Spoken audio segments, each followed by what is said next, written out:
In this edition of Footy Canucks Abroad, we'll talk about the big question lurking. What is the current situation with Marcelo Flores?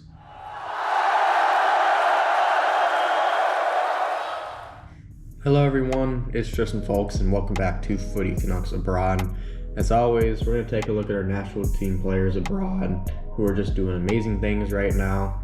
And also in this video, alongside covering the Marcelo Flores situation, we have a lot of big moves to look at, especially on the women's side of things. And lastly, we'll continue to look ahead at what the schedule looks like for the men's national team ahead of the 2026 FIFA World Cup.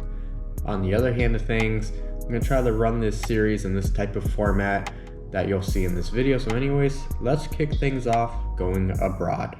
We're going to head down south to Mexico as the Liga MX season recently kicked off with the Clausura opening up 2026.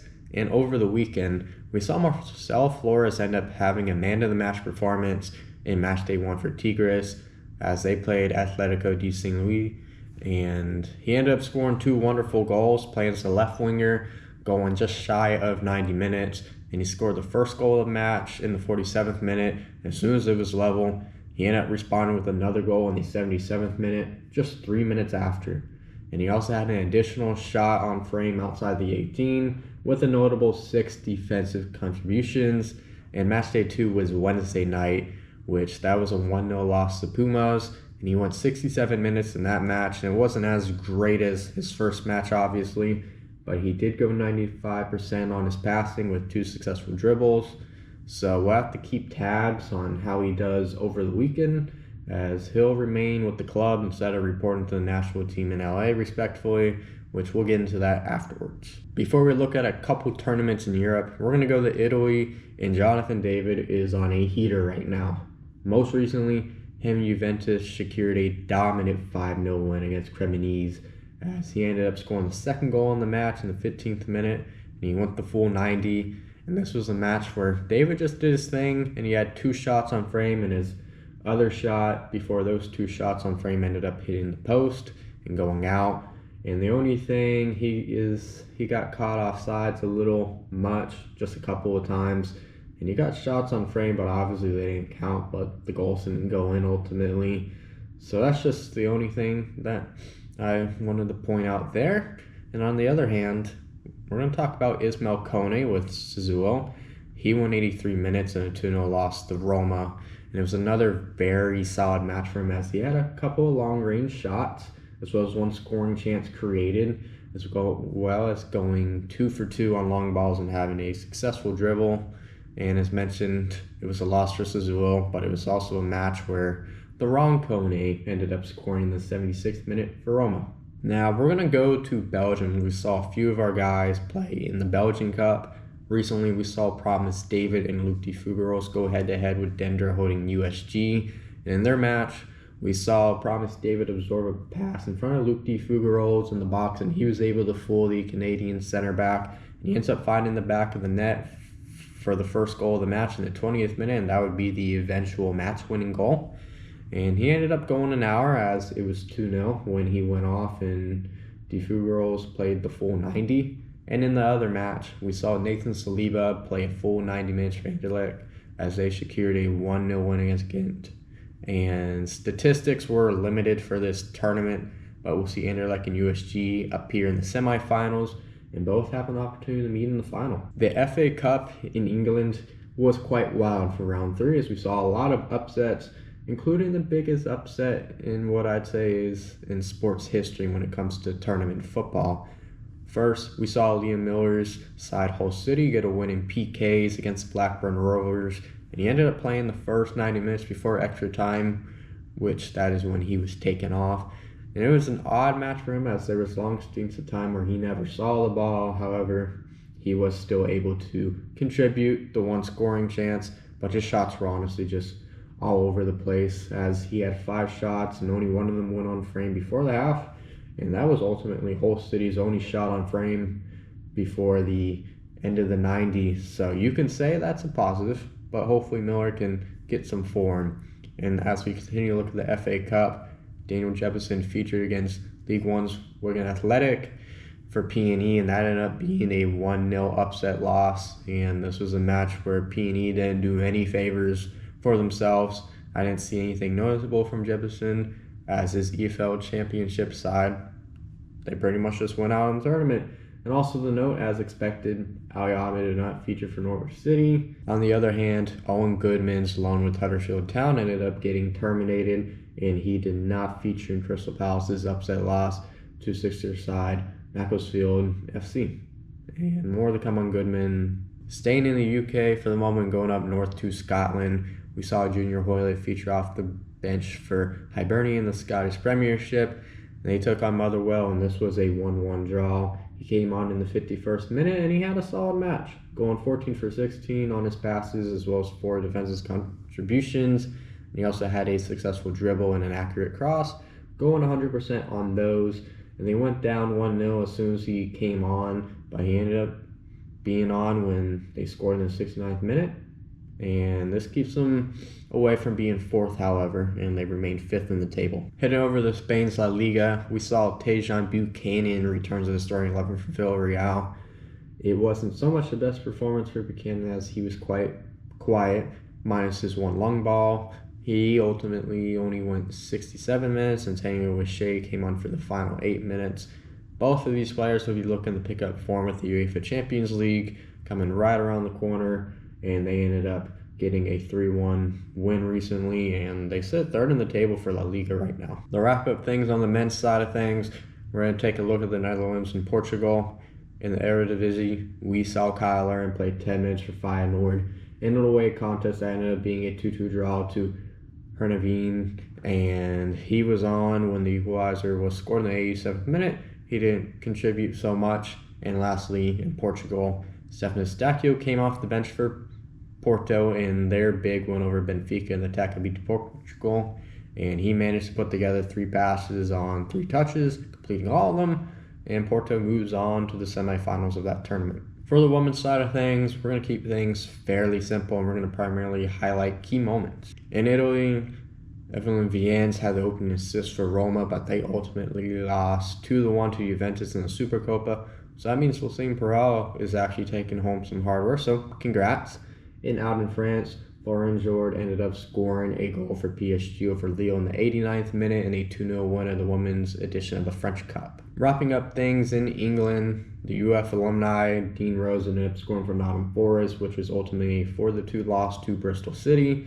And the bad news in this edition is Jade Riviere ended up receiving a red card after getting a second yellow in Manchester United draw against Olivia Smith Arsenal in a 0-0 draw. Also, the note on things before we get into the injuries, Bombito's side Nice in France has moved on in the French Cup to make it to the round of 16. Now that we've gone abroad, we have to look at the injury list as it's not the most positive news, but we can start with the positive so everybody can relax. Alphonso Davies did not feature in any of Bayern Munich's matches so far, but this is not due to any sort of injury. Him and Sasha Boye have just been sick, and both have returned to training. But we'll keep on the list in case something else comes up. And on the other hand, Theo Barr ended up suffering an ankle injury that was in a close fixture, and he has a timeline of a recovery that is 6 to 8 weeks.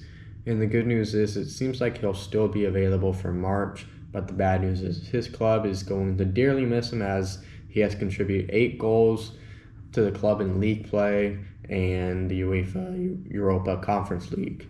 And this would be big for the likes of Daniel Jebison and Jason Russell-Rowe to take advantage of fighting for a roster spot. Alright, so if you can't tell, I am in a different outfit. It is a new day, and there were some brand new updates about the Marcelo Flores situation, which it is odd that I'm uploading this video a week later than it was intended to. So it's still going to go out. I believe everything I said here describes the situation perfectly, so roll the clip. Now, here we are to discuss about Marcelo Flores. Recently, he was withdrawn from Camp Putin following his 2-goal performance in the first match of the year for Tigres. This has brewed plenty of outrage within the national team supporters from all over. I want to discuss this situation first. I figured it'd be nice to start with a little bit of timeline of events so I can explain how we've got to where we are right now. I'm going to try to fairly speed run through this so we can have the big discussion what is the current situation with Marcelo Flores? So first, Marcelo Flores was born in Georgetown, Ontario to a Mexican father, Canadian mother. Eventually, he ended up making the move to Town, their academy, before ultimately making his way to the Arsenal Academy. And at this point, he was eligible to play for Canada, England, and Mexico. And he began his international career with the under-16s with Mexico over England. And notably, once former manager John Herman took the helm, Flores was a player that he was trying to pursue to be a part of the Canada men's national team back in, I want to say 2020. And he had an opportunity in January of 2021, but he ultimately declined. And later that year, he's a part of Mexico's under-20 squad. And by then, there were a lot of rumors circulating that his father essentially controls his career, but also the family. And surely enough, he ends up getting a call-up to Mexico in an unofficial December friendly. He ends up making his debut against Chile. And then zoom up to the next summer of 2022, and he played in a CONCACAF Nations League match against Suriname with Mexico. And that seemed to be fine. We wouldn't hear about this player playing for Canada or even having it be a consideration. However, he only played 3 matches for them before turning 21 years old. And he never made an appearance at the 2024 Copa America, which was his opportunity to play 4 matches, and this wouldn't even be a discussion. But here we are. It's also the note between his last international match in Copa America, he ended up being loaned to what was at the time 2nd Division Real Oviedo, who is now a part of La Liga, looking for first team minutes, which once again seemed to come from the influence of his father, so he could get more opportunities with Mexico. And I would say that went quite bad, as he didn't see much time and he only played in 13 matches. And after that, in his return to Arsenal, he lost his value. It felt like, and Tigres ended up making the bid to pick him up so Flores could get playing time in Mexico and have better opportunities with the national team, which you can say this is very similar to the Brian Gutierrez story, moved from Chicago Fire in the MLS, who I did see back with the U.S. men's national team in March during the Nations League finals, just for him to make a sudden switch to move to Guadalajara, and now he's part of Mexico. So that's more of the Flores backstory. And back in November, there were rumors that Jesse Marsch ended up reaching out to Marcelo Flores and bringing him into camp for the last international window of the year. I honestly wasn't buying into it, and I wasn't very interested since it was lack of interest in the past.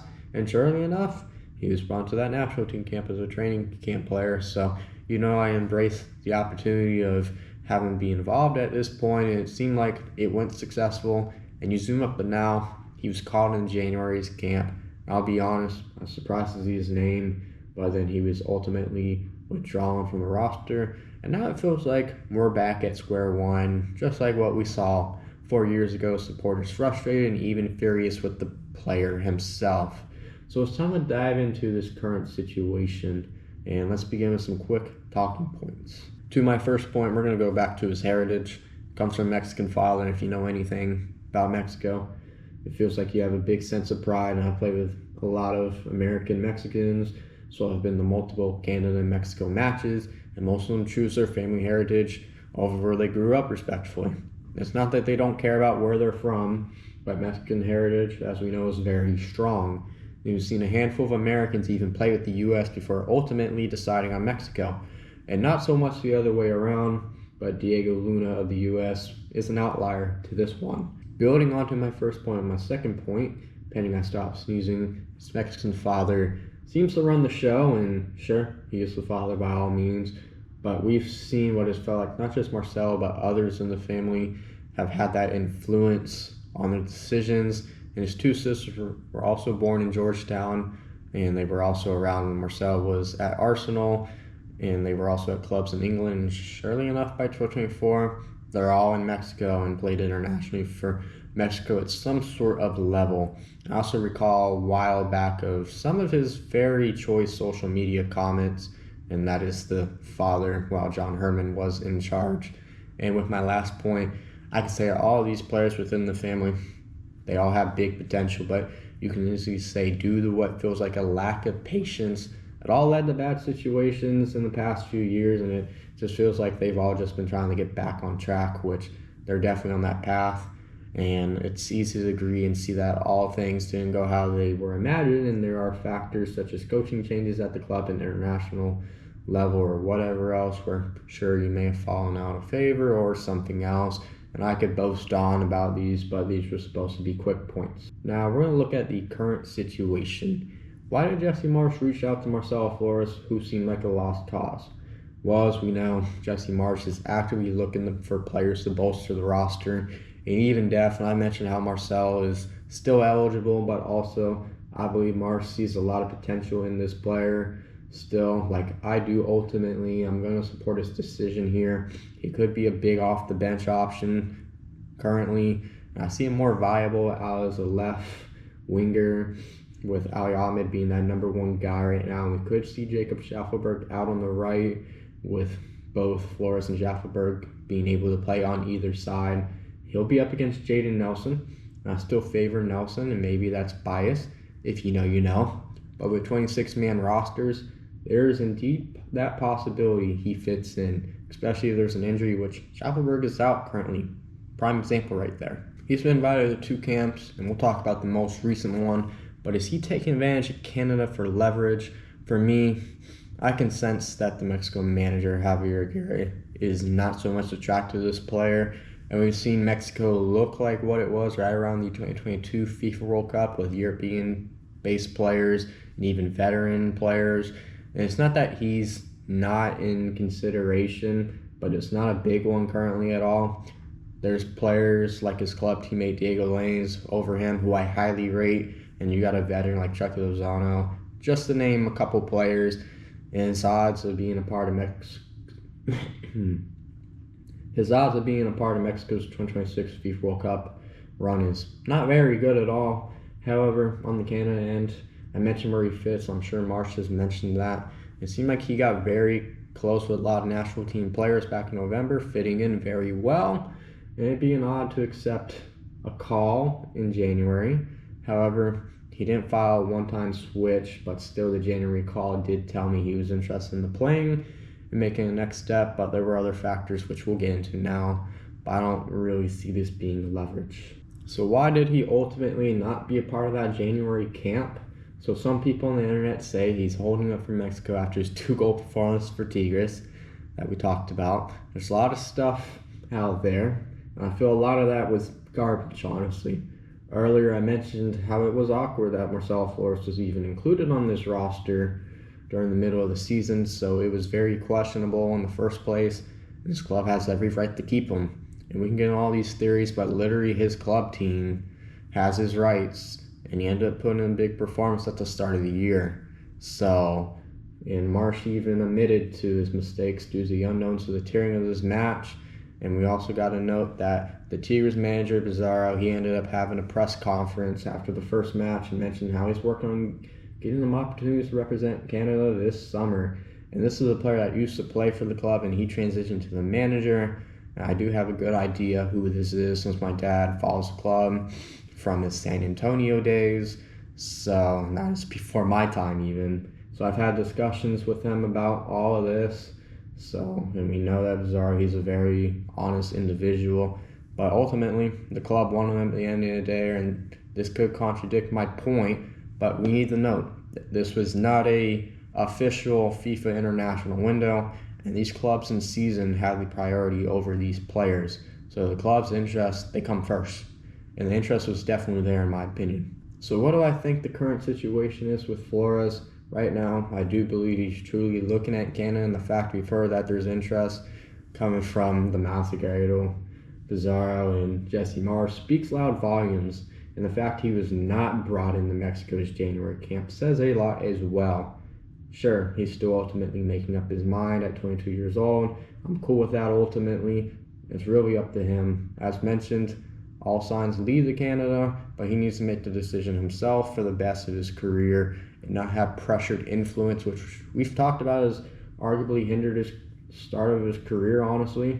And the March international window doesn't open until March 23rd, so that's ultimately 2 months to make a decision if he does want to have a chance at the World Cup with Canada this summer. I would fully expect he's invited into Toronto's camp for friendlies, which we'll talk about those later. but it's really up to him to make that switch or not. And if not, he'll have another opportunity with the 2026-2027 CONCACAF Nations League. And it's hard for me to believe that he'll even be considered for a call up to Mexico unless some miraculous things happen or they're missing 1 million players. So that's what I think the current situation is. He's looking at Canada and leaning towards it, but he has no decision. Ultimately, it's a move that can get him more opportunities too, so we'll see. Let's just not pressure the dude, get all pissy, because it's a little much. I understand the frustration, but he probably should not have been on that roster in the first place. And that's my final thoughts. Now for our next segment, we got more movers during this wonderful transfer window. And we'll begin with the only one on the men's national team side of things before we look at the big movers on the women's side of things. And most recently, we mentioned how Owen Goodman had his loan at Huddersfield Town terminated, as Goodman ended up losing that starting job. And it sucks because when you're in this tier of English football, it does not stop for international breaks. So you can come back and lose your spot in a snap of a finger. And there was a lack of discipline too in a couple of matches, but ultimately Crystal Palace ended up finding another club to loan him to, and that is Barnsley. I think he'll work out good ultimately. I don't see Barnsley getting promoted, but they are 7 points behind Huddersfield Town out of all clubs for a playoff position. And now for our 3 women's national team players on the move to expansion clubs to the NWSL. We have the first one, and that is Janie Sonis. And she is going to be heading over to the Denver Summit FC, which she is a Colorado native. And this happened through a trade from Racing Louisville in exchange for cash. An absolute big fan of this move, as she got to play in one of her stomping grounds and be a key leader for the club. I think it's an A+ effort for getting her over to Denver. And she worked out a contract that will keep her there through 2028. And our next mover is Nichelle Prince. She's heading over to Boston Legacy FC, which she was also in a trade in exchange for cash and international roster spot from Kansas City. It's probably the most interesting move and more of a surprise out of all of them, as she's been on the move from Houston, the KC, and now Boston. However, she'll get a lot of playing time and she'll be around St. George's. And lastly, this move makes me bummed out, but Emma Regan is going to join Sonis at Denver Summit, and she's transferred from AFC Toronto, the Northern Super League in Canada, who she captained. It upsets me to see her leave the club, but it is better opportunities that she is a complete workhorse in the midfield. It's another opportunity to blossom too, so I'm not so 100% on what the difference is between the NWSL and the NSL, but sure, the NWSL is better off, but I am curious about that competition gap. Either way, I think all 4 of these moves are great. Alright, I'm also going to record this as well because I realize some of my information is lacking, so we're going to wrap this thing up with the road ahead for CANMNT's national team ahead of the 2026 World Cup. And in March, we knew that they were going to have 2 friendlies, and they definitely were going to be in Toronto. One was going to be against Tunisia. That is confirmed. We were wondering if they would get Austria, a UEFA opponent. They indeed got a UEFA opponent. I'll talk about it in the next video, since I'm going to try to upload these back to back. Anyways, on the previous weekend, we did have we're going to pinpoint one match though that Canada Soccer announced last weekend, and that is after they're done with the beginning of their 2026 FIFA World Cup camp in North Carolina. They will head to Edmonton, Alberta, and they will host Uzbekistan on June 1st at the Commonwealth Stadium, aka the Azteca. And surely it's not going to have those vibes by all means, but we've seen incredible matches there. We've seen great atmospheres pop out, so I fully expect that again. And Uzbekistan, they are a good opponent, and they are a growing nation. They're going to be in their first World Cup this summer, and they do have a few top players, as Alexis Kusanov on a Manchester City, just one name out there. And they got a couple other players in the Super League in Turkey, and those are good clubs that they're playing at as well. And then after that, they are going to have that send-off match in Montreal, but an opponent is still to be determined. I've heard it will definitely be the likes of a UEFA opponent. I've heard Germany brought up, but I don't see that currently. I just don't really got too much on that right now, but it does feel like everything is pretty much, pieced together as in the journey the men's national team will have before their opener in Toronto. All right, everyone, that is it for this late edition of Footy Canucks Abroad. We got more to come in our next edition with the likes of UEFA Champions League, as well as the Europa League, as well as lots of league action as well. And don't forget to hit that subscribe button so we can get to 100 subscribers. And actually, that reminds me, we did get to 100 subscribers. So how about we blow that number out the water? So keep subscribing. Anyways, thanks for watching, y'all. I look forward to seeing you in the next edition of Footy Canucks Abroad.